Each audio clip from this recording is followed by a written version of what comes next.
my postgraduate work at Oxford, then moved to D.C. to get my law degree. I started with the FBI just after I passed the bar.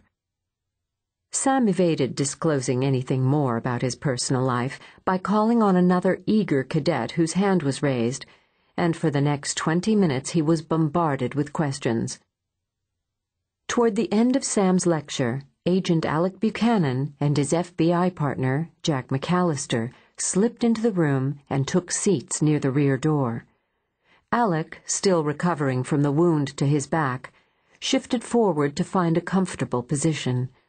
Neither federal agent had seen Sam for a few weeks, but during the time they had spent with him in D.C., he'd become a good friend. Jack leaned toward Alec to whisper, "He really hates doing this, doesn't he?" Alec grinned. "Yeah, he does." "We ought to mess with him a little bit." "What have you got in mind?" "I could raise my hand and ask him a couple of questions about his sex life." Alec laughed.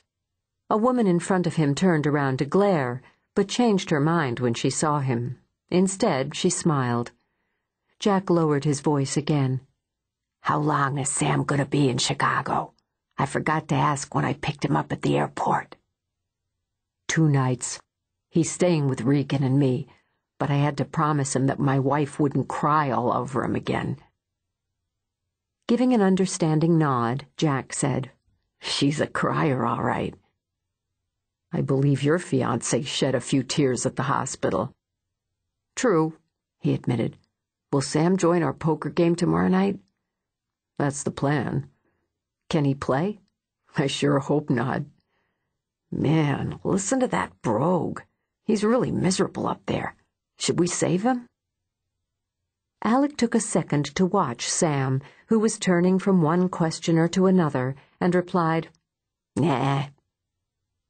The 2 agents thoroughly enjoyed watching Sam squirm in the limelight. Although he looked composed, it was apparent he was nervous because his Scottish brogue got thicker with each sentence he uttered. Alec also noticed that, during his lecture, Sam never used the word "I" when describing his accomplishments. He was humble, self-effacing, and impressive. As Alec had discovered firsthand, Sam was also as hard as steel and as unfeeling as a machine when it was necessary. Sam was a skilled agent, proficient in gathering intelligence and carrying out missions, but his real expertise was in languages. Truth be told, the only languages he couldn't translate